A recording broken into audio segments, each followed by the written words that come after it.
The daughter of the young billionaire disappeared from her room in 1996. 7 years later, he hears her old tape recorder and is shocked. In 1996, the late afternoon sun filtered through the tall windows of the Collier mansion as Nathan straightened his tie for the third time. His fingers trembled slightly. 2 years. 2 long years since Rachel had passed away, taking with her the laughter that once echoed through the corridors of the house. "Daddy, you look nice like this." Lily appeared in the doorway, her light blue dress swaying as she spun around. 4 years old, pure energy, with golden curls that reminded everyone so much of her mother. Nathan smiled and bent down to be eye level with his daughter. "And you look beautiful, my flower." The sound of tires crunching on the gravel driveway made them both turn their heads. "She's here." Lily ran to the window, tiptoeing to reach the windowsill. Vanessa Blake emerged from her silver car as though she had stepped out of a magazine. Perfectly sleek black hair, a red dress that hugged her elegant silhouette, and that calculating smile that had captivated Nathan's attention 3 months earlier at a charity event. "Remember what we talked about?" Nathan smoothed a stray curl from Lily's forehead. "Be polite and give her a chance," the little girl recited, without taking her eyes off the woman now walking toward the front door. The doorbell rang and Nathan's heart pounded. This was no ordinary meeting. It was the first time Vanessa had come to the house since he had asked her to marry him. When he opened the door, her perfume filled the air before her words did. "Nathan, darling." Vanessa gave him a soft kiss, her dark eyes quickly surveying the foyer as if evaluating every detail. And then she saw Lily. "Twice, and you must be the famous Lily." Vanessa knelt down, smiling, a smile that did not reach her eyes. "Your father talks about you so much." Lily did not move, her tiny fingers clutching the hem of her dress. "Hi," she whispered, not stepping forward. Dinner proceeded in a fragile harmony. Vanessa spoke of trips to Paris, of the art gallery she managed, of the important people she knew. Nathan hung on every word, like a man starved of conversation, while Lily played with her food, watching. "Your house is wonderful, Nathan. So spacious." Vanessa commented, her eyes tracing the walls, the antiques, the expensive paintings. "It was Rachel who decorated it. She had a special talent for that," he replied, not noticing how Vanessa's smile froze for a moment. "I imagine some changes would be welcome, a more contemporary touch perhaps." Vanessa quickly regained her composure and placed her hand over Nathan's. Lily dropped her fork with a clatter. "Sorry," the little girl murmured as a maid rushed over to clear up. Later that night, after Vanessa had left with the promise to return the next day, Nathan found Lily still awake, clutching the teddy bear that Rachel had given her on her last birthday. "What's the matter, my flower? It's past bedtime." Lily bit her lip, hesitating. "Is Vanessa going to live with us?" Nathan sat on the edge of the bed, stroking his daughter's hair. "One day, yes. Does that make you sad?" The girl did not answer right away. "Mommy's not coming back, is she?" Nathan's heart clenched. "No, my love, Mommy is in heaven now." "And we can't go visit her?" "Not like that, but she's always watching over us." Lily nodded thoughtfully. "Is Vanessa going to be my new mommy?" "She will never replace your mother, Lily, but she can be a friend, someone who takes care of you too. Would you like that?" The little girl shrugged uncertainly. 3 months later, the Collier mansion was filled with flowers and elegantly dressed guests. Nathan and Vanessa exchanged vows under an arch of white roses in the garden. Lily, dressed as a flower girl, held her basket of petals tightly, observing everything with her big, attentive eyes. When Vanessa tossed the bouquet, her friends laughed and applauded. No one noticed how her eyes gleamed as expensive gift boxes and generous checks from Nathan's wealthy guests were delivered to the entrance.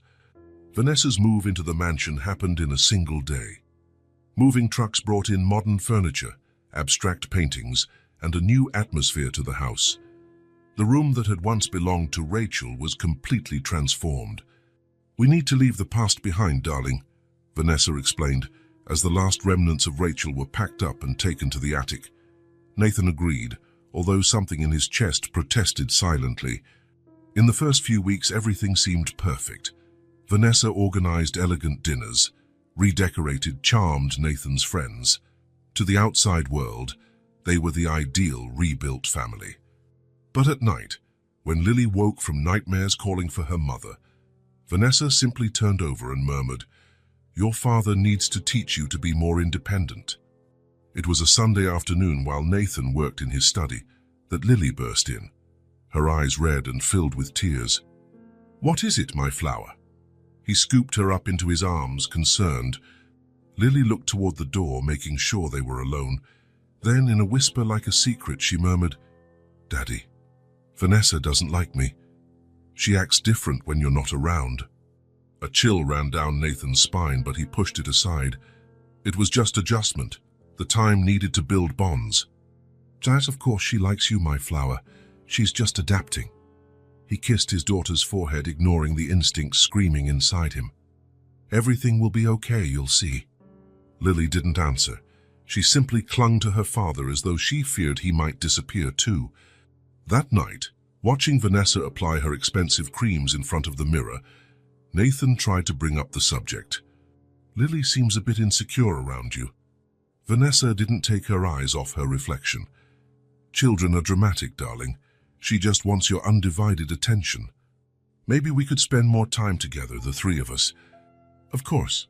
Vanessa's smile was too perfect. "A little happy family, isn't that what everyone wants?" Nathan smiled, relieved. He was worrying over nothing. Everything would fall into place with time.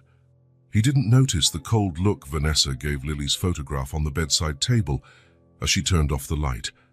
Morning light streamed through the kitchen windows as Nathan adjusted his tie, checking his watch for the third time. "It's going to be a busy day," he commented, grabbing his briefcase from the counter. "But I'll be back for lunch." Lily, sitting at the table eating breakfast, looked up hopefully. "Promise?" "I promise, my flower." Nathan smiled, kissing the top of her head. "Maybe we can go to the park afterward." Vanessa entered the kitchen, impeccably dressed as always. "Don't be late for your meeting with the investors," she reminded, pouring herself a cup of coffee. "I won't." Nathan kissed his wife quickly. "Take good care of our girl." As always, Vanessa's smile didn't reach her eyes. As soon as the sound of Nathan's car driving away faded, Vanessa's expression changed. The artificial smile gave way to a thin, hard line. "Finish your breakfast and go to your room," she ordered Lily without looking at her directly.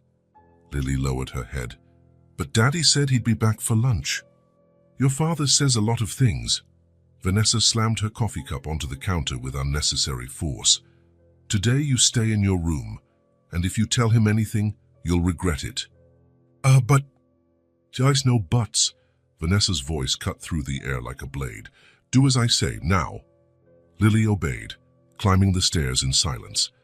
In her room, she sat on her bed, hugging her pink tape recorder, the last gift her mother had given her before she died.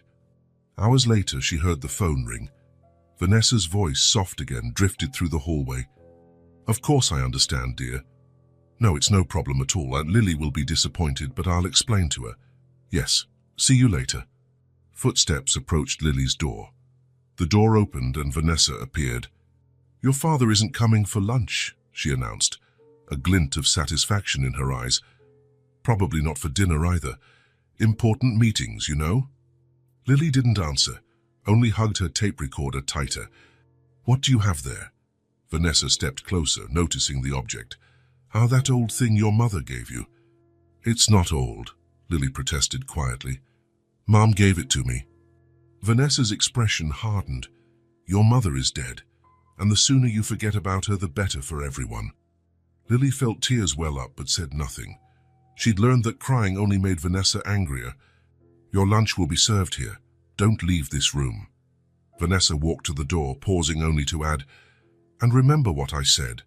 One word to your father, and you'll regret it." The day dragged slowly. Lily drew, read her books, and played quietly with her dolls. The maid brought her lunch and later a snack without speaking, simply leaving the tray and leaving. It was evening when she heard her father's car arrive. Quickly, she put away her toys and grabbed a book, pretending to read. Shortly after, soft knocks on the door announced Nathan's arrival. "Hey, my flower." He entered, still in his work clothes, exhaustion evident on his face. "Sorry I didn't come for lunch. It was a complicated day." "It's okay," Lily murmured without looking up from her book. Nathan sat beside her on the bed. "Are you okay? You look sad." Lily hesitated. She wanted so much to tell the truth, to tell how Vanessa treated her when he wasn't there. But her stepmother's threats echoed in her mind. "It's nothing," she finally replied. "I'm just tired." Nathan frowned, worried. "Are you sure? You know you can tell me anything, right?" "I know, Daddy." He kissed her forehead. "Tomorrow will be a better day, I promise." "Good night, Daddy," Lily whispered, hugging him tightly. "Good night, my flower." Nathan smiled, tucking the covers around her. "I love you." "I love you too." When the door closed, Lily lay back looking at the ceiling, listening to the sounds of the house. Her father and Vanessa talking downstairs, the distant hum of the television, then the gradual quiet as the night progressed. In the middle of the night, she woke to an odd sound. Someone was in her room. She opened her eyes, frightened, and saw a silhouette by the window. "Daddy!" she called, drowsy. The silhouette moved closer. It wasn't her father. The next morning, the alarm rang at 6. Nathan stretched, still tired from the long day before. He took a quick shower, dressed, and headed downstairs for coffee. Vanessa was already in the kitchen reading the newspaper. "Good morning," he kissed the top of her head. "Good morning, darling." She smiled, handing him a cup of coffee. "Another busy day." "Not as busy as yesterday, I hope." Nathan looked around. "Lily hasn't come down yet?" "I haven't seen her. She must be sleeping." "I'll wake her. I want to apologize for not having lunch with her yesterday." Nathan went upstairs, feeling guilty for breaking his promise. He knocked gently on his daughter's bedroom door. "Lily, time to wake up, my flower." No answer. He knocked again, a bit more forcefully. Silence. Puzzled, he opened the door slowly. Morning light filled the empty room. The bed was unmade, the blanket dropped on the floor. The pink tape recorder, which Lily never let go of, lay discarded in a corner. "Lily," Nathan called, his heart racing. He checked the bathroom, empty, the closet empty. A wave of panic swelled in his chest. He ran downstairs. "Vanessa, Lily isn't in her room." Vanessa looked up from her newspaper, calm. "Maybe she came downstairs earlier." "I didn't see her." Nathan began searching the house, opening doors, calling out Lily's name in every room. Nothing. Panic turned to despair when he went out into the garden and still didn't find her. He went back inside, where Vanessa now stood in the foyer watching him. "She's nowhere to be found." Nathan's voice trembled. "Vanessa, she's gone missing." "Calm down, dear. Maybe she's playing hide and seek." Lily!" Nathan shouted, running back up to the second floor. "Lily, this isn't funny. Come out now." Nothing. Only the echo of his own desperate voice. When he returned downstairs, Vanessa was on the phone. "I'm calling the police," she explained, her voice too controlled for the situation. The next hour was a blur. Police officers arrived, asked questions, searched the house. Nathan repeated the same story. He had put Lily to bed around 9, everything was normal, and in the morning she simply wasn't there. "Any signs of forced entry?" one of the officers asked. "No, sir," replied another after checking all the doors and windows. "Mr. Collier, do you have enemies? Anyone who might want to harm you?" Nathan shook his head, stunned. "No, not that I know of." "Has the girl ever run away before?" "Never. Lily would never run away. His voice broke. Vanessa placed a hand on his shoulder.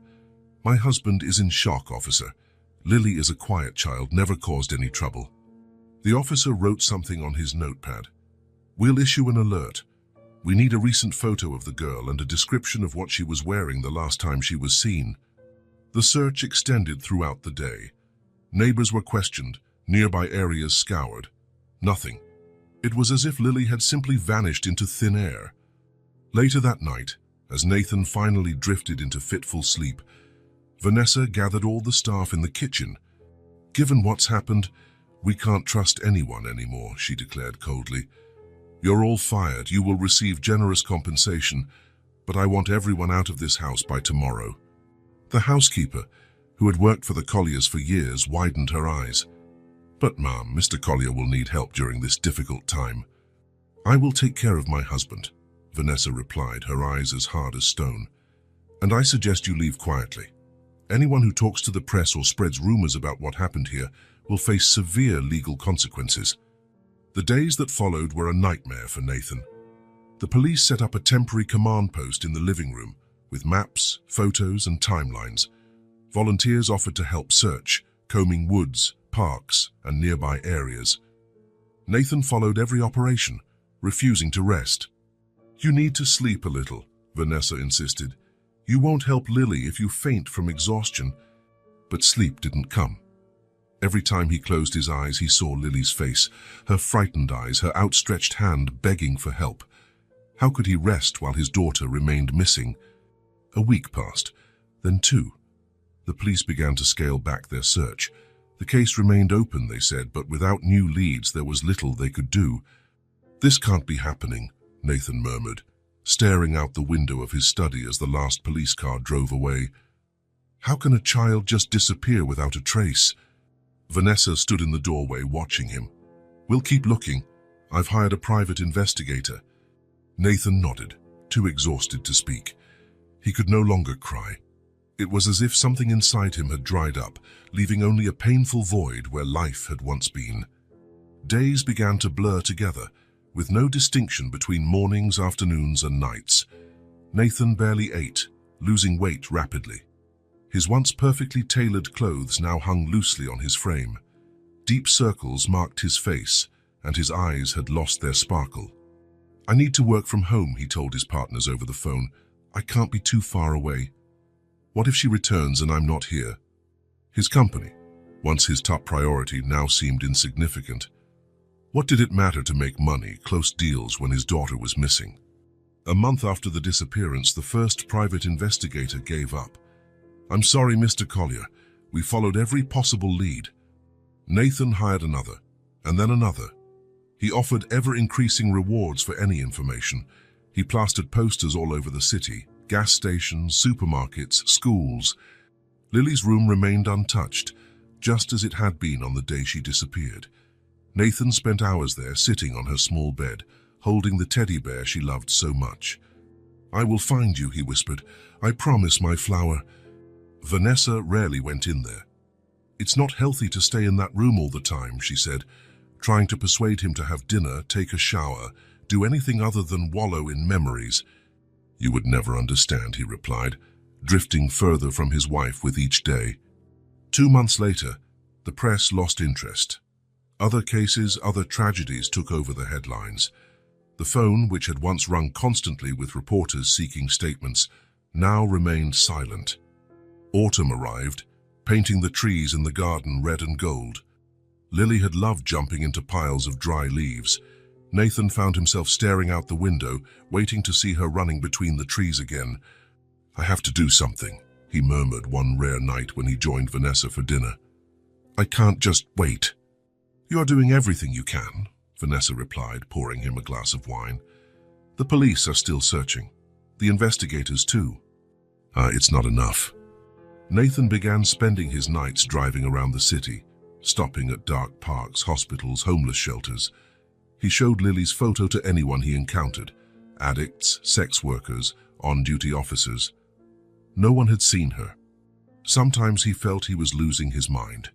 He saw Lily in every blonde child, heard her voice in the wind, dreamed of her calling for help. 3 months passed. Winter brought snow and a cold that seemed to come from within. Nathan now worked only a few hours each week, the bare minimum to keep the business running. The shareholders are worried, one of his partners commented over the phone. We understand your situation, but... But what? Nathan snapped. My daughter disappeared. You want me to worry about profits? He slammed the phone down, feeling an irrational anger rising inside him. How could the world keep spinning? How could people go about their lives normally while Lily was missing? His relationship with Vanessa deteriorated by the day. They barely spoke, sharing the house like strangers. Nathan noticed how she avoided mentioning Lily, how she subtly tried to remove photos of his daughter from the walls, how she insisted he move on. How can I move on? he yelled in a particularly heated argument. "She is my daughter." "And you think yelling at me will bring her back?" Vanessa replied coldly. "Look at you, Nathan, you're destroying yourself." It was true. He barely recognized himself in the mirror. The strong, confident man he had been was now a shadow, with hollow, empty eyes, unkempt hair, and a scraggly beard. 4 months, 5, 6. The world carried on, merciless. Seasons changed, and Nathan sank deeper into his own darkness. "And maybe we should see a psychiatrist," Vanessa suggested one morning as Nathan stared at his untouched coffee, "to help deal with the grief." "I'm not grieving," he replied through gritted teeth. "Grief is for when someone dies. Lily is not dead." "Nathan," Vanessa hesitated. "It's been 6 months, no leads, no traces. Maybe it's time to consider that." "No," the word came out in a growl. "Don't finish that sentence." He stood up abruptly, knocking over a chair, and left the kitchen. In his study, he locked the door and sank into his armchair, clutching Lily's photo on his desk. His little princess, his ray of sunshine. How could he give up on her? But at night, alone in the dark thoughts assailed him. What if Vanessa was right? What if Lily never came back? Honest, he couldn't think like that. He had to keep searching, would continue until his last breath if necessary. The 7th month brought more disappointments. The last private investigator, a man respected with decades of experience, handed over his final report. "I'm sorry, Mr. Collier, we did all we could." Nathan shelved the report without reading it. He didn't need another document telling him what he already knew. No one could find Lily. The garden, once meticulously cared for, was now neglected. Nathan had no energy to maintain it.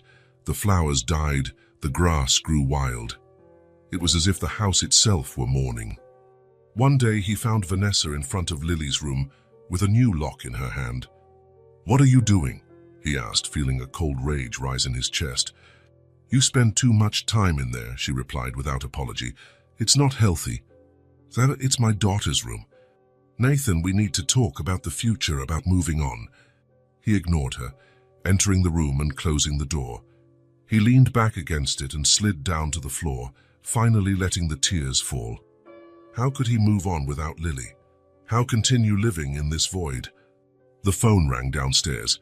He heard Vanessa answer, then her footsteps climbing the stairs. "It was the police," she said through the door. "They want to talk to you tomorrow." "Had they found something?" A pause. They didn't say. Nathan felt a cold knot form in his stomach. Why would the police want to talk to him after all this time? Had they found... No, he couldn't think that. That night he didn't sleep. He sat on the edge of his bed, staring at Lily's photo on his bedside table, trying to brace himself for whatever news might come. But how does one prepare to hear that their daughter will never come home? The house fell into a silence so deep and painful, it seemed to swallow everything. Nathan, once a man of action, now lived on autopilot. The only thing that kept his heart beating was the faint hope that maybe, someday, Lily would return home. 7 years, 2,555 days since Lily disappeared. Nathan Collier looked out from his office window, watching the fine rain fall over the abandoned garden. Autumn had returned, painting the leaves red and gold before ripping them from the branches, leaving the trees bare and exposed to the cold wind. How he felt, bare, exposed, empty. 7 years had turned the Collier mansion into an elegant, cold shell. The hallways, once alive with children's laughter, now echoed only with Vanessa's distant footsteps or his own dragging steps. The walls, though covered in expensive artwork, Vanessa's specialty, seemed devoid of life, as though the house itself were in mourning. The marriage he once believed to be a new beginning had become a silent formality. He and Vanessa rarely spoke beyond necessities. They dined in silence when they were home at the same time, which was becoming less and less frequent. They slept back to back when Nathan managed to sleep at all. The few times they touched was like fulfilling a contract, no spark of love. Vanessa Blake Collier, as she insisted on being called at social events, now traveled constantly to art fairs and gallery exhibitions around the world. Her career had flourished while Nathan's heart withered. His companies had somehow survived. After the first year of near-total absence, Nathan returned to work, not out of passion, but out of necessity to occupy his mind. He became a methodical, efficient man, completely devoid of the ambition and enthusiasm that once defined him. His employees respected him, but also feared him a little. The gentle man he had once been was replaced by a colder version, with eyes that seemed to see right through people. "I'll be in New York for the next 3 days." Vanessa's voice pulled him from his thoughts. She stood in the doorway of his office, already dressed to leave, a small suitcase beside her. She was flawless as always, perfectly styled black hair, designer clothes, discreet but effective makeup. At 42, she was still an impressive woman. "There's an important vernissage at the gallery." Nathan only nodded, not turning to face her fully. "Have a good trip." There was a moment of hesitation, as if Vanessa expected more, maybe a kiss or at least direct eye contact. When nothing came, she simply adjusted her purse strap. "I'll be back Sunday night." "Okay." Without another word, Vanessa left. The sound of the front door closing echoed through the empty house, followed by the soft hum of her luxury car driving away down the gravel path. Alone, Nathan exhaled air he hadn't realized he'd been holding. Vanessa's trips had become more frequent over the past years. "Business," she said. He didn't question. There was nothing left between them worth arguing over. Part of him suspected she had lovers, perhaps younger men or eccentric artists who made her feel alive again. He didn't care. His gaze drifted to the only photo of Lily he kept in the office, hidden in a drawer, not out of shame, but to protect it from Vanessa's subtle disdain. In the picture, Lily beamed at 4, golden curls framing an angelic face so much like Rachel's. "7 years," he murmured to himself. "You'd be 11 now." He rose slowly, his joints protesting as if he were much older than his 45 years. He walked down the second-floor hallway, his footsteps echoing on the marble floors, until he stopped before a door that had been locked for years. Lily's room. After the first anniversary of her disappearance, Vanessa had convinced Nathan to lock the room. "We can't live in a mausoleum," she argued, with that blend of firmness and fake compassion he now recognized so well. "You need to move on. We need to move on." He'd given in, not because he agreed, but because he had no strength left to fight. The key sat in his drawer, untouched for 6 years.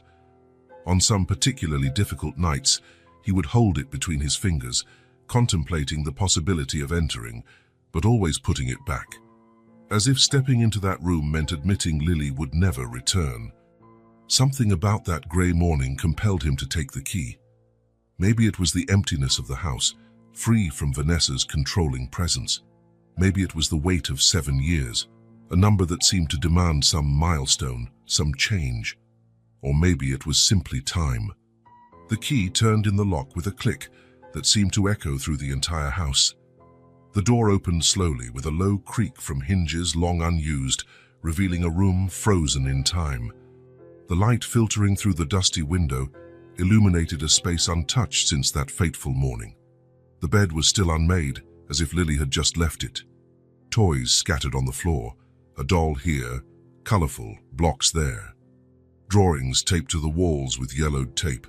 Tiny clothes folded neatly in half-open drawers, as if waiting to be worn. The air was still, heavy with dust and memories. Nathan stepped inside hesitantly, as if treading into a sanctuary or a tomb. He sat on the edge of the small bed, running his hand over the blanket. If he closed his eyes, he could almost feel the warmth that had once been there. He could almost hear Lily's laughter, her cheerful cry of "Daddy" at bedtime story time. But the room was silent, dead. His eyes scanned the room, noting every detail. The children's books on the shelf, arranged by size as Lily liked. The brown teddy bear she called Mr. Cuddle, now faded and lying next to the pillow. The colored pencils organized in a tin decorated with star and flower stickers. A life interrupted, preserved like an insect trapped in amber. Then he saw it, half hidden under the bed, a small pink object. For a moment he couldn't identify it. He reached to pick it up and his heart stopped when he recognized the tape recorder Rachel had given Lily just before she died. "You can record our stories," Rachel had said, already weak from the illness that was consuming her. "That way you'll always have my voice with you." Lily had loved that tape recorder. She recorded everything: made-up stories, conversations with her dolls, songs she learned at preschool. Nathan remembered how she carried it everywhere, like a precious treasure. The fact that it had been left behind the day she disappeared always puzzled him. Lily would never voluntarily leave it behind. Nathan held the device as though it were made of crystal. It felt surprisingly heavy in his hands, laden with meaning and possibility. Would it still work after all this time? The batteries must have leaked, damaging the mechanism. Even so, with a trembling finger, he pressed the play button. To his surprise, the device crackled, followed by static. And then, miraculously, a voice. Rachel's voice, faint but determined. "Once upon a time, there was a very brave princess who lived in a magical kingdom full of flowers and music." Nathan felt tears burn in his eyes. His first wife's voice, Lily's mother, preserved in that small device, so distant now, like an echo of another life. A life that seemed to belong to someone else, not to the hollow man he had become. The recording continued, a children's story narrated by Rachel. A princess who fought dragons, saved the kingdom, found magical treasures. When that ended, there was more static, and then another recording began. "Hi, tape recorder," Lily's voice, small, hesitant, secretive. Very different from the cheerful, chatty child Nathan knew. "Today, Vanessa locked me in my room again." Nathan held his breath, frozen in place. "She is different when Daddy isn't here. She said she would take me away, that I would never see my father again." A stifled sob, and then, "I am scared of her, Mommy. She doesn't like me, not at all." The recording ended abruptly. Nathan remained motionless, clutching the tape recorder so tightly, his fingers turned white. The world around him seemed to slow to a standstill. Every heartbeat sounded like thunder in his ears. Each breath was painful, as if the air had turned to shards of glass. "Vanessa is different when Daddy isn't here. She said she would take me away." Lily's words echoed in his mind, shattering the fragile peace he had built over the years. A corroding acid of guilt flooded his chest, burning everything in its path. She had tried to warn him. His little girl, so helpless, had tried to tell him something was wrong, and he hadn't listened. He had preferred the comfortable lie that it was just a phase, just difficulty adapting. "My God, Lily," he whispered, voice choked by the horror of the revelation. "What have I done?" The small clues, now so obvious. Lily's frightened looks, the way she cowered when Vanessa entered the room, how she had grown increasingly quiet after the wedding. The mornings when she looked exhausted, the whispered comments he had dismissed as childish imagination. "Daddy, Vanessa doesn't like me." And he, so obsessed with his new love, his new chance at happiness, had ignored the warnings. He had left his own daughter vulnerable. Nathan collapsed, sliding from the bed to the floor, tears streaming down his face. Violent sobs shook his body, years of repressed pain exploding all at once. "Forgive me," he cried, clutching the pink tape recorder to his chest. "Forgive me, my daughter." Guilt consumed him like a raging fire. If he had listened, if he had paid attention, if he had put Lily first, she would still be here. 7 lost years. 7 years his daughter could have grown up safe and loved, stolen by his own blindness. How long he stayed there, broken on the dusty floor, Nathan could not say. Minutes or hours passed as he confronted the devastating truth. He had failed Lily in the most fundamental way possible. He had failed to protect her. When there were finally no more tears to shed, when the sobs turned into ragged gasps, something beyond guilt began to rise deep within him. A cold, relentless resolution, a determination he hadn't felt in 7 years. If Vanessa had done something to Lily, if his daughter was still alive somewhere, he would find her. No matter how long it took, how many resources he needed, how many laws he had to bend, he would correct his mistake. Pain gave way to determination. Nathan rose, tucking the tape recorder into his pocket. He wouldn't confront Vanessa immediately. No, he needed to be smarter than that. He needed proof, answers. And if she discovered he knew, she could destroy any chance of finding Lily. 2 days later, when Vanessa returned from New York, Nathan was waiting in the living room. The pink tape recorder lay on the coffee table between them. He had thought carefully about how to approach this. He needed to see her reaction, to confirm his suspicions. "What's this?" Vanessa asked, frowning as she saw the object. She was tanned and relaxed after her trip, a stark contrast to Nathan's pallor and tension. "Lily's tape recorder," Nathan replied, keeping his voice calm despite the storm inside him. "I found it in her room." "You went into that room?" The irritation was evident in Vanessa's tone. A flash of something else, alarm, crossed her face before she quickly masked it. "I thought we agreed to keep that door locked. I needed to see to hold her things again."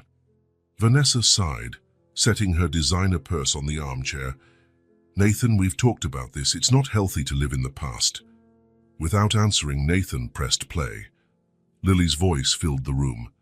"Vanessa is different when Daddy isn't here. She said she was going to take me away, that I would never see my father again." He watched Vanessa's face closely as the recording played. To anyone less observant, she might have seemed merely annoyed, but Nathan saw it, her slight freeze, the barely perceptible dilation of her pupils. The way her hands, normally so graceful, clenched into fists for a fraction of a second before relaxing. "She had an active imagination, you know that," Vanessa finally said, her voice controlled, almost bored. "Children make things up, especially when they're jealous." Nathan studied every micro-expression on his wife's face, the gentle arch of her eyebrow, the tension around her mouth, the way her fingers pressed discreetly against the expensive silk of her blouse. "Jealous?" he repeated slowly. "Is that what you think it was?" "What else could it be?" Vanessa shrugged as she walked to the bar to pour herself a drink. Her movements were studiedly casual. "Lily was traumatized by her mother's death. I was the intruder. It's natural she would create fantasies about me. And about you taking her away." Nathan kept his eyes fixed on her. "About her never seeing me again. Exactly the kind of drama a child would create." Vanessa took a sip of whiskey, her tone dismissive. "You're not really going to give credit to a child's recording after 7 years, are you?" There was something in her tone, a calculated certainty, subtle disdain, that confirmed everything Nathan suspected. He knew Vanessa well enough by now to recognize when she was lying. And she was lying. "No," he replied calmly, picking up the tape recorder. "I just wanted you to know what I found." Vanessa seemed to relax slightly, but her eyes stayed alert, calculating. "We need to move on, Nathan. 7 years have passed." "You are right," he agreed, standing up. "I'm going to take a shower. Was your trip productive?" "Very. We sold 3 significant pieces." As he climbed the stairs, he felt Vanessa's gaze burning into his back. She knew he knew. This was a chess game now, and Nathan needed to be extremely careful. The next day, he began his discreet investigation. In his office, he opened the file he had maintained on Lily's disappearance. Police documents, detective reports, lists of people interviewed, boxes upon boxes of information that had led nowhere. One name caught his attention: Donna Martinez, the housekeeper who had worked for them for years since before Lily was born. Vanessa had fired her along with all the other staff on the night Lily disappeared. "We can't trust anyone anymore," she had said, with that firmness that brooked no question. Nathan vaguely remembered Donna, a middle-aged Hispanic woman, kind and efficient, black hair always tied in a bun, hard-working hands, and an easy smile. Lily adored her, always asking Donna to tell stories or bake cookies for her. "Donna makes the best cookies in the world," Lily used to say. If anyone could have noticed something strange, it would have been Donna. She was in the house every day. She saw the dynamic between Lily and Vanessa when Nathan wasn't around. Finding her wouldn't be easy. 7 years was enough time for her to move, change her name, maybe even leave the country. The police reports indicated she had been interviewed briefly after Lily's disappearance, but nothing substantial was recorded. But he had resources, money, connections, and now motivation renewed by the crushing weight of guilt and a desperate need for redemption. That afternoon, He called a private investigator different from the ones he had hired before. Someone not connected to the original search for Lily. Someone Vanessa didn't know. "I need you to find someone," he explained, giving the details he had on Donna. "It's important this is discreet, extremely discreet." "I understand, Mr. Collier. I'll start right away."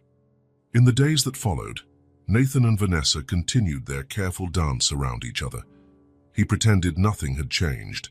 She pretended to believe him. Silent dinners, superficial conversations about business, art, the weather, nights spent on opposite sides of the king-size bed that felt like an ocean between them. That night, when he was certain Vanessa was asleep, Nathan took the tape recorder out of its hiding place and listened to Lily's voice again.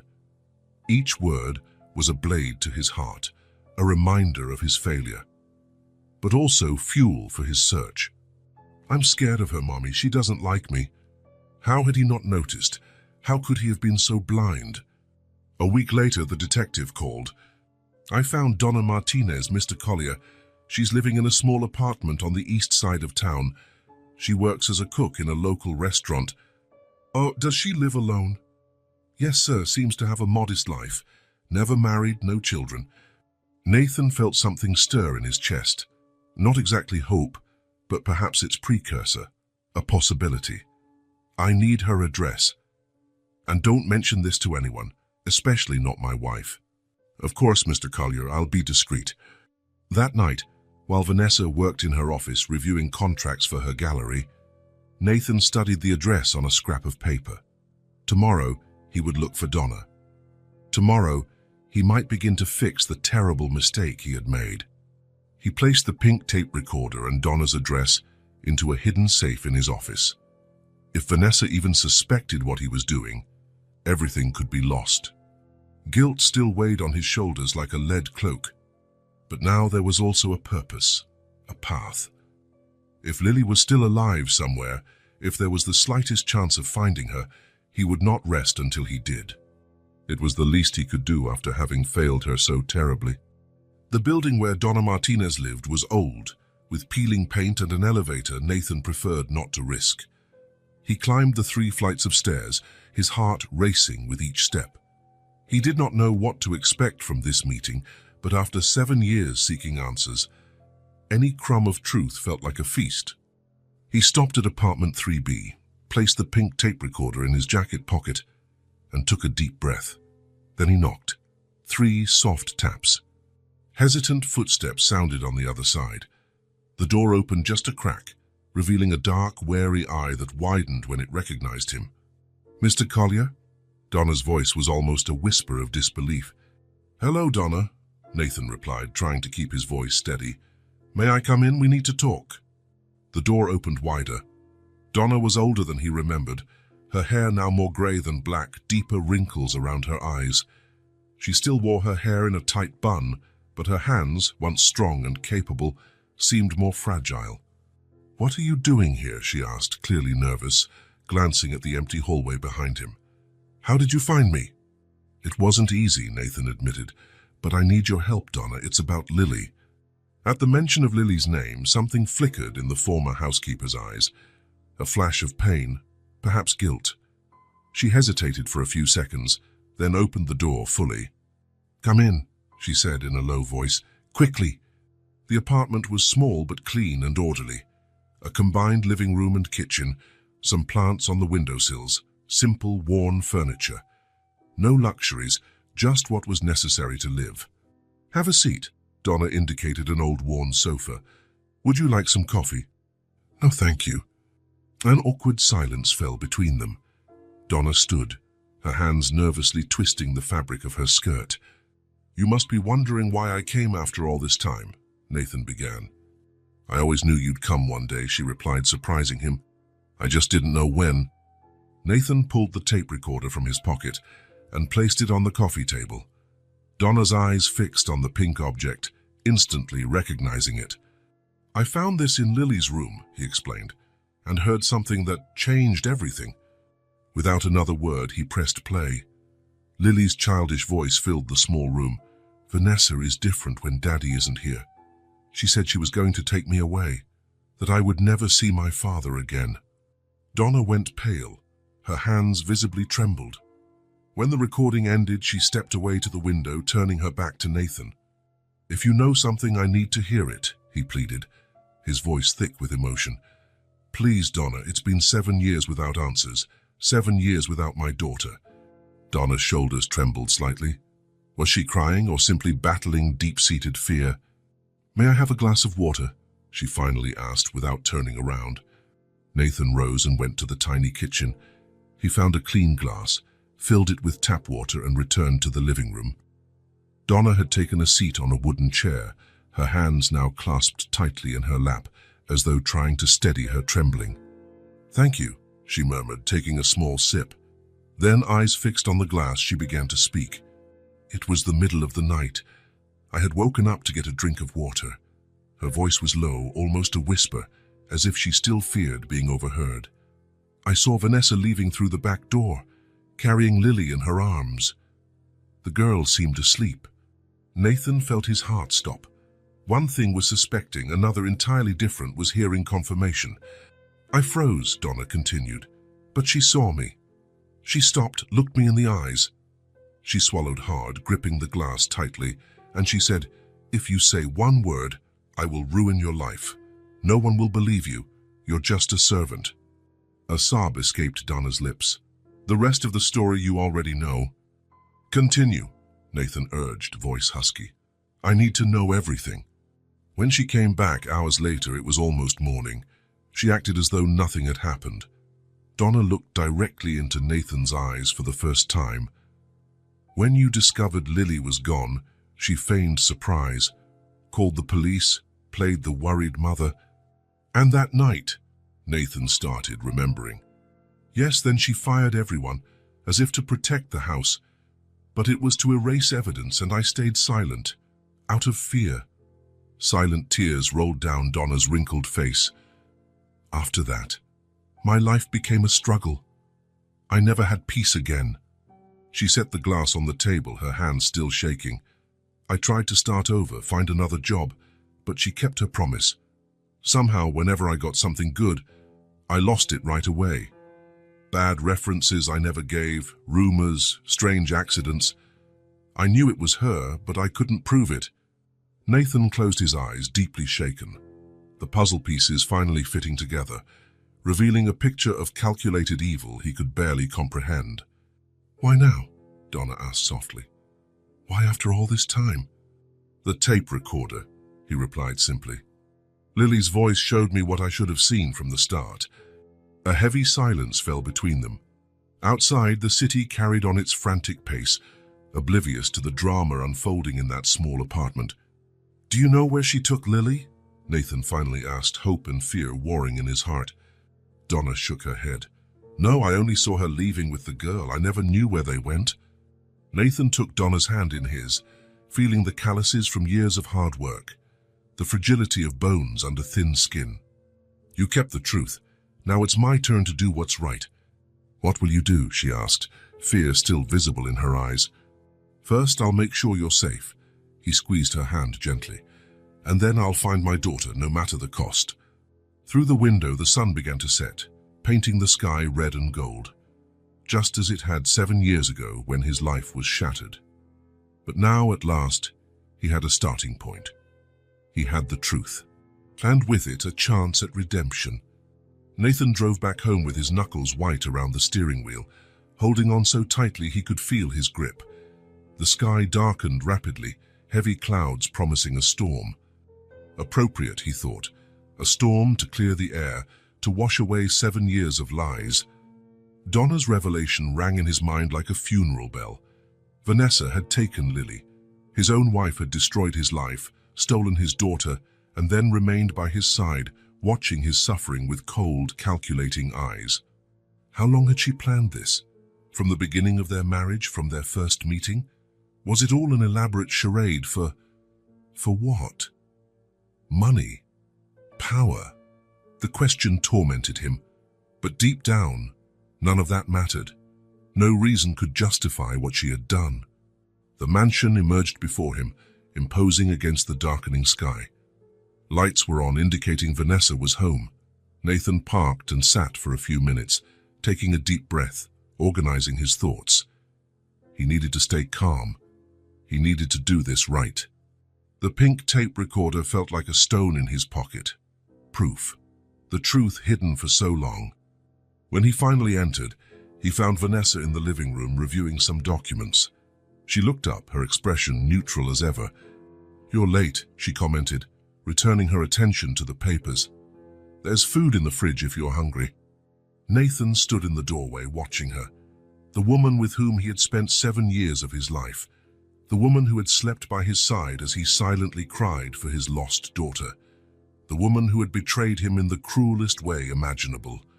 "I found Donna Martinez today," he finally said, his voice oddly calm. There was an almost imperceptible pause in Vanessa's movements. Just a second of hesitation before she continued flipping through her document. "Donna? The former housekeeper?" Her tone was disinterested, but her eyes didn't leave the paper. What could she want after all this time? "She didn't seek me out, I found her." Vanessa now looked up, her dark eyes studying Nathan's face. "And why would you do that?" In response, Nathan placed the tape recorder on the coffee table. Vanessa stared at it for a long moment, her face a mask of indifference. "We've discussed this," she said, her voice slightly irritated. "It's just a child's imagination." "It's not about the tape recorder," replied Nathan. "It's about what Donna told me about the night Lily disappeared." The heavy silence filled the room. Outside, the first raindrops began to pelt the windows, soft at first, then more intense. "And what exactly did she tell you?" Vanessa finally asked, setting her documents aside and crossing her legs in a deliberately casual gesture. "The truth." The word hung between them like a verdict. "She saw you, Vanessa. She saw you leaving through the back door with Lily in your arms." A flash of lightning lit up the room briefly, followed by the rumble of thunder.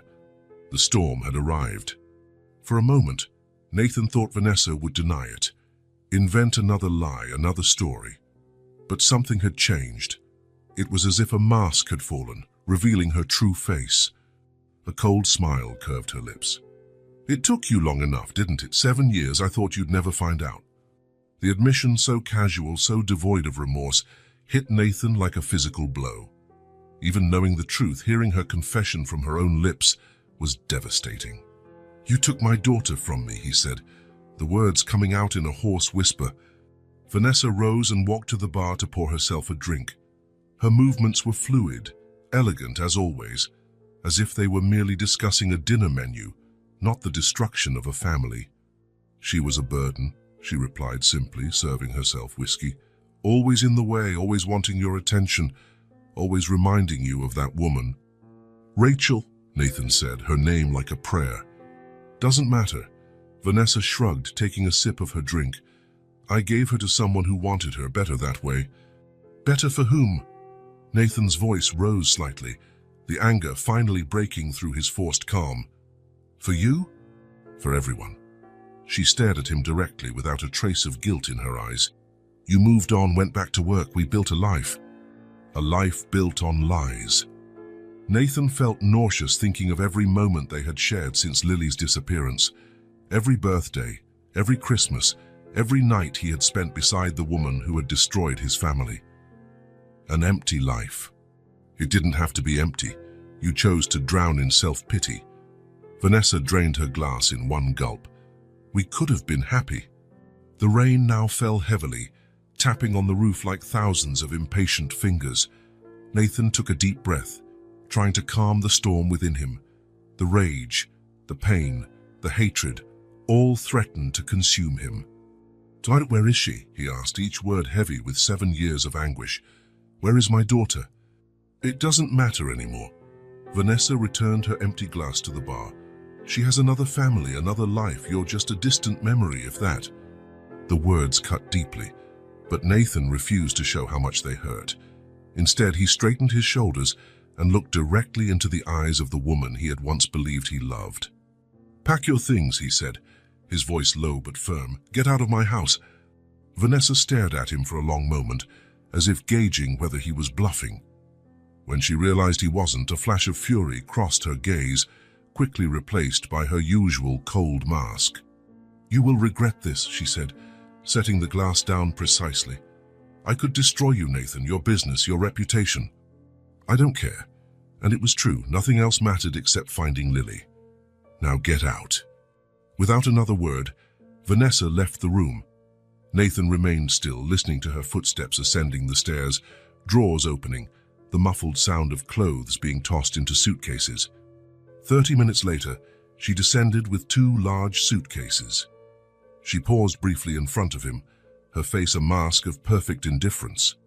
For a moment it seemed she would say something, one last strike, perhaps one last lie, but she simply crossed the room, her heels clicking on the marble floor. The front door clicked shut, and then silence. Nathan stood in the empty living room, listening to the rain and thunder. Strangely, he felt neither triumph nor relief, only a calm determination. It was only the beginning. He would find Lily, no matter how long it took. The silence that now filled the house was no longer suffocating or oppressive. For the first time in 7 years, it was liberating. A silence full of possibilities, of hope. Outside, the storm began to subside. 3 weeks had passed since Vanessa left the Collier mansion. 3 weeks of intense investigation, during which Nathan had not rested for a single moment. With Donna's help, who finally felt safe enough to speak, and a team of private investigators, he began to follow the trail Vanessa had left 7 years ago. He discovered that on the night of the disappearance, she had driven south to a small coastal town about 200 miles away. A witness remembered seeing an elegant woman with a sleeping child at a roadside rest stop. "She looked exhausted," the attendant recalled. "The girl was in a deep sleep. I thought they were mother and daughter."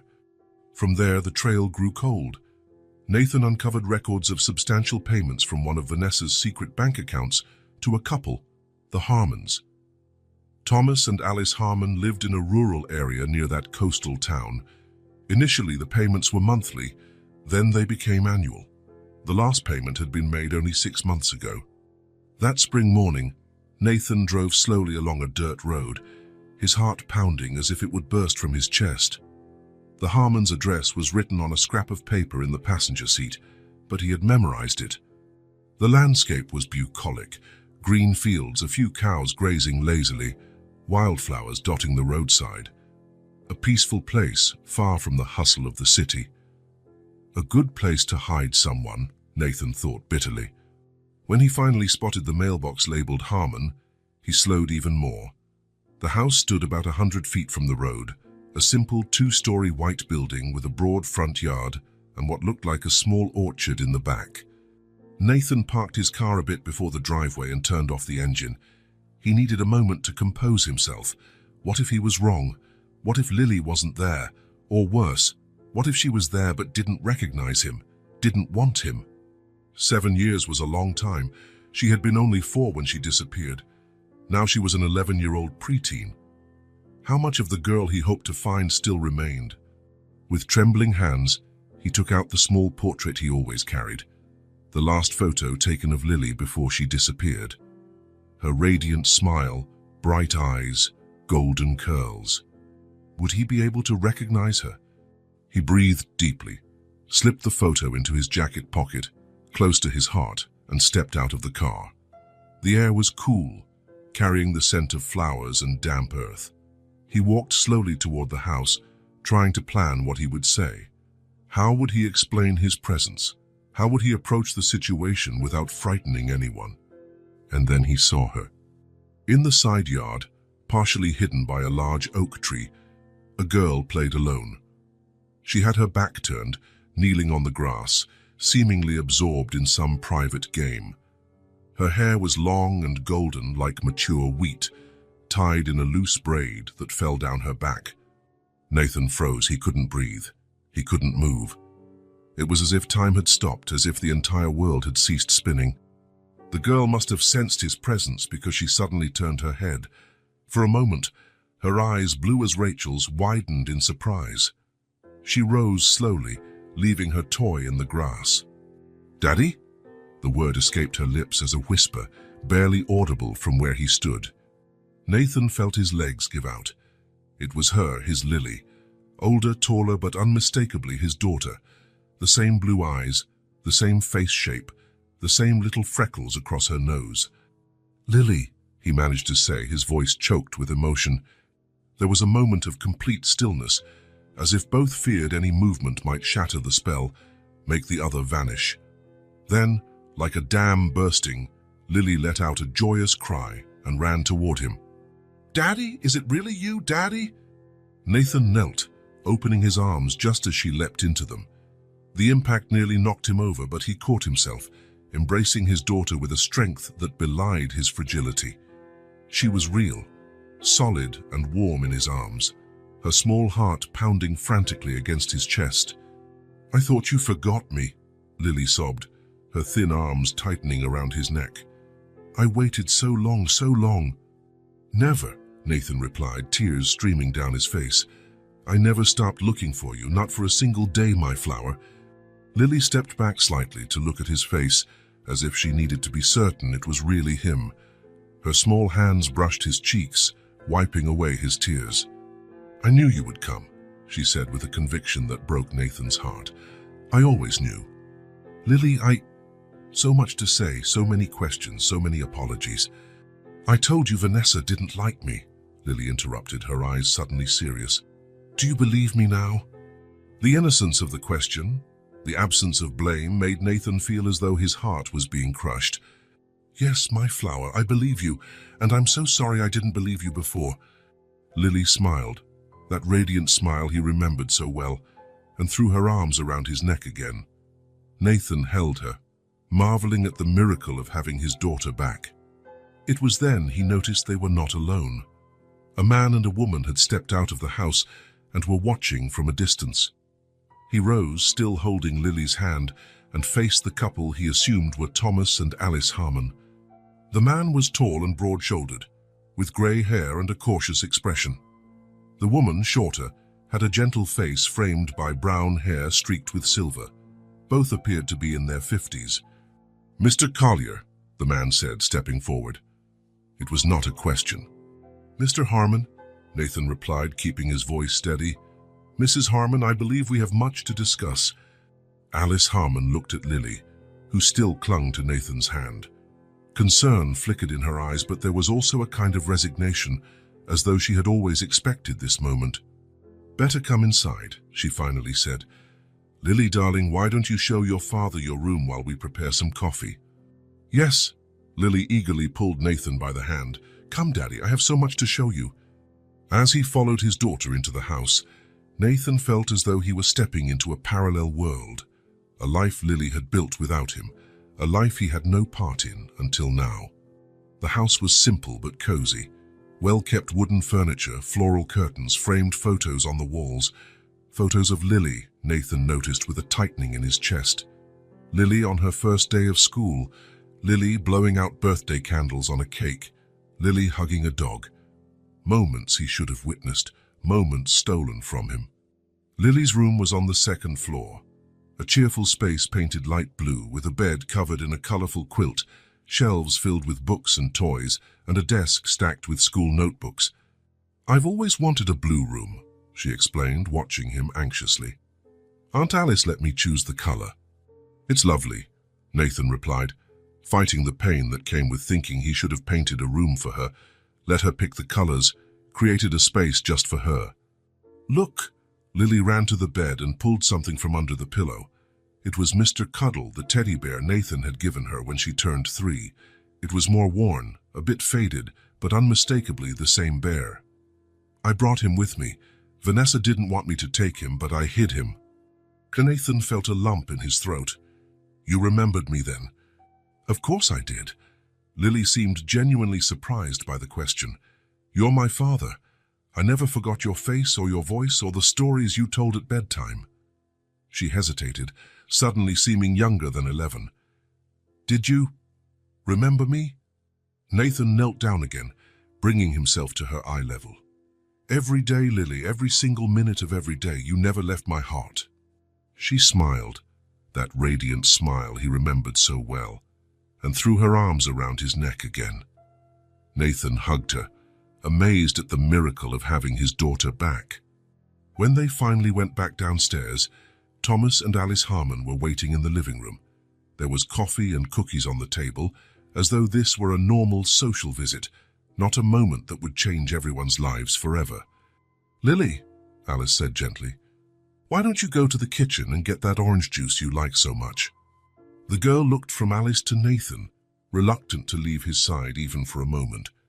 "It's okay, my flower," he assured her. "I'm not going anywhere without you." As Lily left, a heavy silence fell over the room. "We always knew this day would come," Thomas finally said. "We always knew." "You knew who she was?" Nathan asked, trying to keep his anger in check. "You knew she had been taken from me?" Alice lowered her eyes. "Not at first. Vanessa told us she was an orphaned child who needed a temporary home. She offered a substantial sum for us to care for her." "We were teachers," Thomas continued. "We always wanted children but never could have our own. When we saw Lily," he shook his head, "she captured our hearts immediately." "When did you realize the truth?" Alice sighed deeply. "Gradually. Lily spoke of you, of her father who loved her, of Vanessa taking her away that night." "Why didn't you give her back?" Nathan's question came out harsher than he intended, but he couldn't help it. "Why didn't you go to the police?" "We were scared," Thomas admitted, shame evident on his face.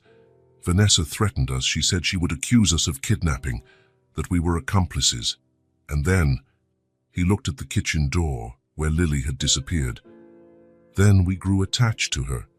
Maybe selfishly, but we began to think of her as our own.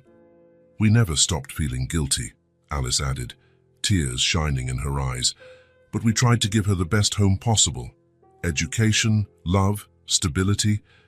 Nathan wanted to hate them. He wanted to blame them for all the lost years, but seeing genuine pain on their faces, the photos of Lily throughout the house, the little details showing how much they cared for her, he couldn't.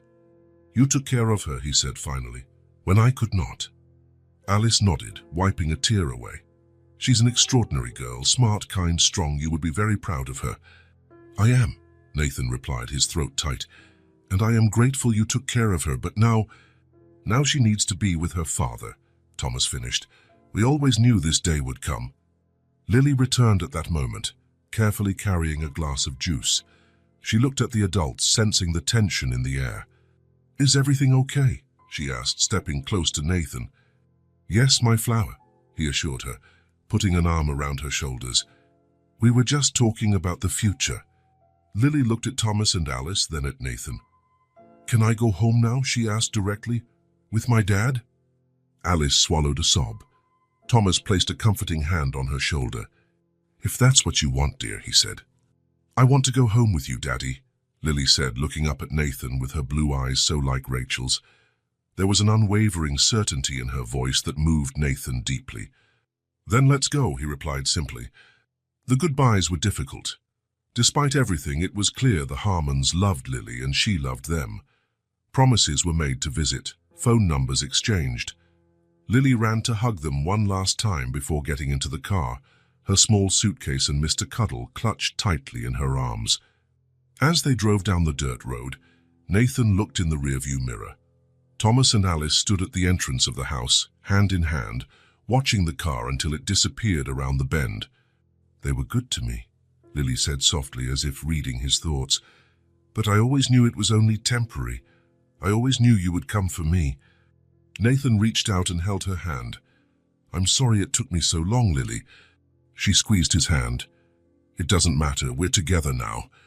Looking at his daughter, at the profile that combined childhood features with the early signs of approaching adolescence, Nathan felt a wave of love so intense it nearly took his breath away. 7 lost years, yes, but many more ahead. "You will like the house," he said. "The garden is a bit overgrown, but we can replant it together." Lily smiled, that smile he had feared he would never see again. "I would like that. I've always loved gardens." As they drove toward the future, the afternoon sun illuminated the road ahead. The journey would be long. There would be much to rebuild, much to heal. But with Lily by his side, Nathan finally felt like he was going home. The transition was not easy. After the emotional reunion in the Harmons garden, after the silent drive back home, reality set in. Complex, challenging, sometimes painful. Lily needed to adjust to a new school, make new friends, get used to a house that should have been familiar. But time had made it almost a stranger. Nathan also needed to learn how to be a father again, not to a 4-year-old child, but to an 11-year-old preteen with her own opinions, formed preferences and memories, some sweet, others painful, of a life from which he had been absent. There were nights of nightmares when Lily woke screaming, remembering the moment Vanessa had taken her from home. There were silent days when words seemed inadequate to express all they felt. There were moments of frustration, tears, doubts. "Why didn't you believe me?" Lily asked one night when Nathan found her sitting on the windowsill, staring at the dark garden. The question came without warning, like an arrow hitting exactly the wound Nathan most feared touching. "I failed you," he replied simply, sitting down beside her, "and there is no excuse for that." Lily looked at him for a long moment, her blue eyes so like Rachel's, assessing his sincerity. Then, surprisingly, she leaned her head on his shoulder. "It's okay, Daddy," she murmured. "You found me in the end, that's what matters." But there were also laughs, long tight hugs, stories shared at bedtime, small victories celebrated as major accomplishments, a trust that grew every day, like the flowers Lily had started planting in the once neglected garden. "Aunt Alice taught me about gardening," Lily explained as she carefully dug a hole for a rose seedling. "She said taking care of plants is like taking care of the soul. You need patience and attention." 3 months after their reunion, when the deepest wounds began to heal, Nathan decided it was time to close another chapter, to give back to those who deserved it, to honor the truth that, after all, had brought them together. "I have a surprise," he announced one Sunday morning, as they had breakfast on the porch overlooking the garden. Lily was radiant that morning, wearing a light blue dress that matched her eyes, her golden hair in 2 braids. "What surprise?" she asked, her eyes shining with curiosity. It was one of the things Nathan loved most about her, how, despite everything she had been through, she could still marvel at life's small joys. "We're going to visit someone special today." Nathan smiled, tucking a loose braid behind her ear. "Someone who helped us find each other again." Lily tilted her head thoughtfully. "Donna, the lady who worked here when I was little?" Nathan nodded, not surprised she remembered. Lily had an impressive memory, especially for people who had been kind to her. "Yes, Donna, she was very brave, you know. Without her, I might never have discovered the truth." Lily grew serious for a moment. "She was nice to me. She baked chocolate cookies when I was sad." A gentle smile spread across her lips. "And she told me stories in Spanish, even though I didn't understand everything." An hour later, they were in the car, driving to the lower middle-class neighborhood where Donna still lived. Nathan carried an envelope in his inner jacket pocket, not the one with Lily's photo, but one equally important. "Does she still live in the same place?" Lily asked, watching the streets become gradually more run down as they moved away from the upscale neighborhoods. "Yes," Nathan replied, feeling a pang of guilt. "Life hasn't been easy for her since what happened?" "Because of Vanessa?" Lily's insight sometimes caught him off guard. "Yes, Vanessa threatened her, made it hard for her to find work, rebuild her life." The building looked even more dilapidated in daylight. Chipping paint, cracked concrete, an overall sense of neglect. Nathan held Lily's hand firmly as they climbed the stairs to the 3rd floor. "It's here," he said. Stopping in front of apartment 3B, he knocked softly. A few seconds later, the door opened to reveal Donna. She looked a bit better than when Nathan last saw her. She had gained some weight and her hair was freshly cut. Her eyes widened when she saw Nathan, then dropped to the girl at his side. "My God," she whispered, one hand covering her mouth. Is it really Lily?" "Hi, Donna," Lily said shyly, a small smile on her lips. "Do you still make those chocolate cookies?" Donna let out a sound that was part laugh, part sob. Tears began streaming down her wrinkled face. "Yes, my darling," she replied, her voice quivering with emotion. "I still do. and I would bake 1,000,000 just to see your smile again." She extended her arms hesitantly, as if she feared Lily might be a mirage that would vanish if touched. But Lily did not hesitate. She moved forward and hugged her former nanny tightly, burying her face in Donna's shoulder. "I missed you," Lily murmured. "Oh, Dios mío," Donna sobbed, hugging her as if she never wanted to let go. "I missed you too, my little angel, every single day." Nathan watched the scene, feeling a lump in his throat. It was another cycle closing, another link restored in the chain of relationships Vanessa had tried to destroy. When they finally went inside the apartment, Donna moved with an energy she had not shown during Nathan's previous visit. She prepared coffee for the adults and hot chocolate for Lily. She brought cookies that, she confessed with a shy smile, she had baked as soon as she received Nathan's call about the visit. "I couldn't believe it," she said, finally sitting down after serving everyone. "When you called saying you found me, I thought I was dreaming." "Thanks to you, Donna," Nathan responded sincerely. "If you hadn't told me what you saw that night, maybe we would never have been reunited." Donna wiped away a tear. "I should have spoken up earlier, much earlier. I was a coward." "You were scared," Nathan corrected gently. She's a dangerous woman. You had every reason to be afraid." "Where is she now?" Donna asked, concern evident in her voice. "We don't know," Nathan replied. "She left town soon after I confronted her. The police are searching for her. There are serious charges against her now." "She won't hurt anyone else," he assured, noting the fear in Donna's eyes. Lily, who had been listening quietly while nibbling on a cookie, spoke up suddenly. "She couldn't keep us apart forever. That's what matters." Donna smiled at her, gently touching her hand. "So wise always was. Even when you were little, you had an old soul." "Do you remember me when I was little?" Lily asked, leaning forward with interest. "What was I like?" Donna laughed softly. "Oh, you were a curious little thing. Always asking questions, always wanting to know how everything worked. And stubborn. Dios mío, so stubborn. Once you decided you wanted to wear rain boots in the middle of summer, and no one could convince you otherwise." Lily laughed, delighted. "I'm still a bit stubborn." "A bit?" Nathan raised an eyebrow teasingly. "Only when I'm right," Lily responded with a cheeky grin. The three of them laughed, and for a moment it was as if the years of separation had never existed, as though they were merely continuing a conversation that had been temporarily interrupted, not resuming lives violently torn apart. Nathan cleared his throat, feeling it was the right moment. He took the envelope from his pocket and placed it on the table. "I brought something for you, Donna." She looked at the envelope, confused. "For me?" "Open it," he encouraged.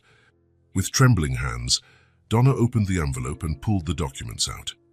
Her eyes scanned the first page, widening in shock. This is—" "A deed to a house," Nathan confirmed.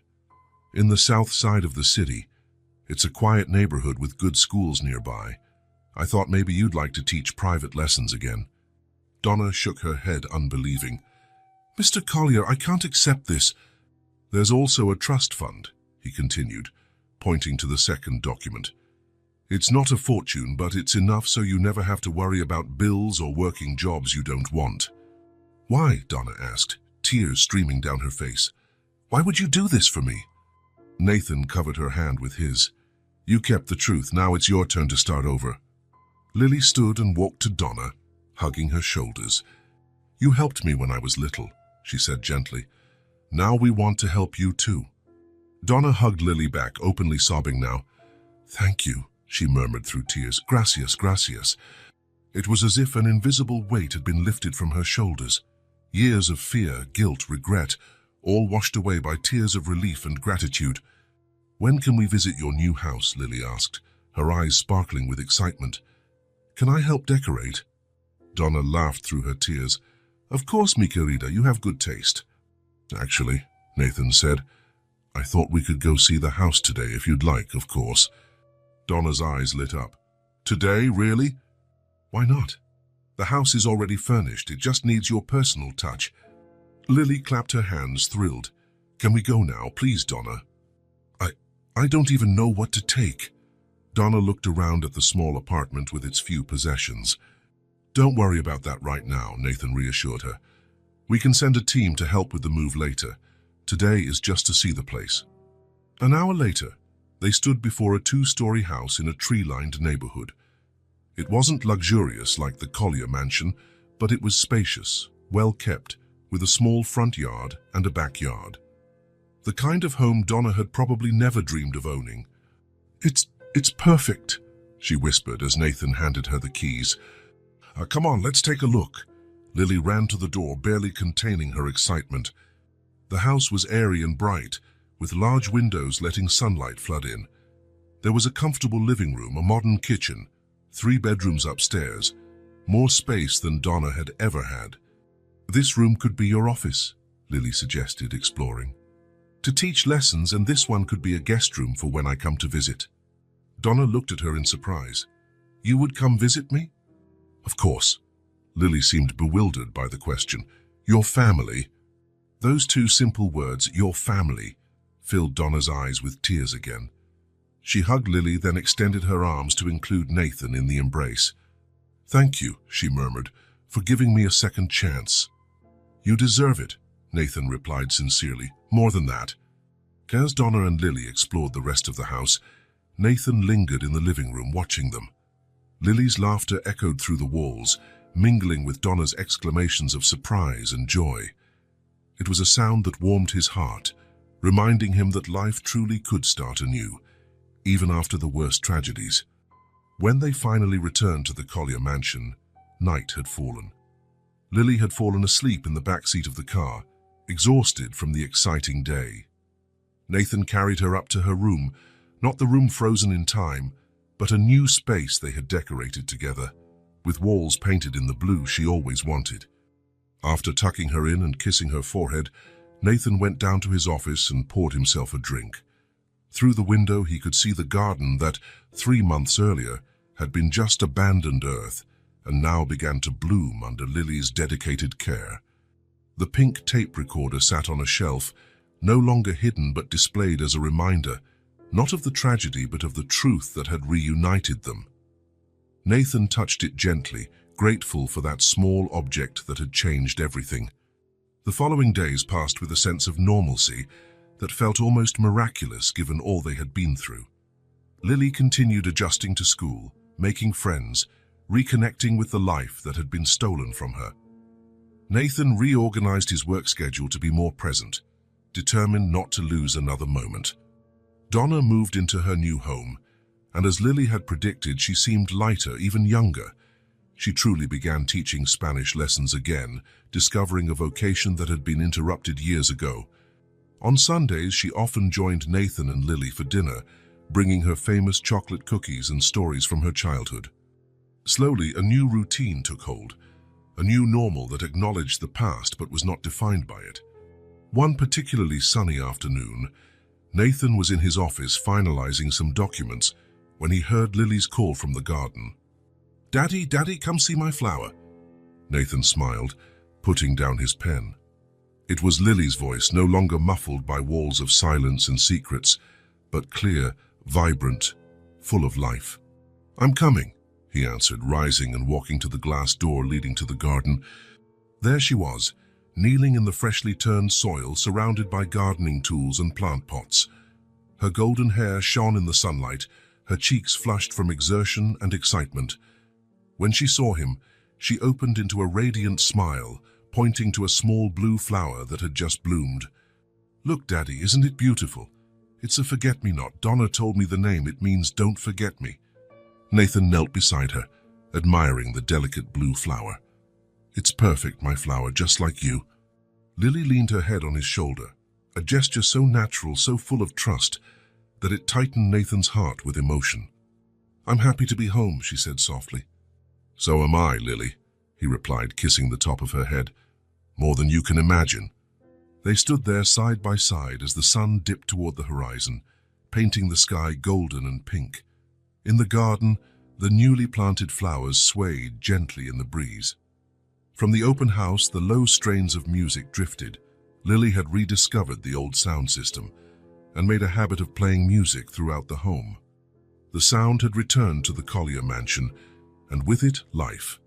Not the same life as before, that was lost forever, but a new life, built on the foundations of the old, enriched by the lessons learned, the challenges overcome, the love that had survived 7 years of separation. As he watched Lily continue her work in the garden, humming along with the distant music, Nathan felt a peace he hadn't experienced since before the tragedy. The future would still bring challenges. There was Vanessa's trial to face when she was found. There was the emotional healing process that had only just begun. There were all the complexities of raising a preteen alone. But for the first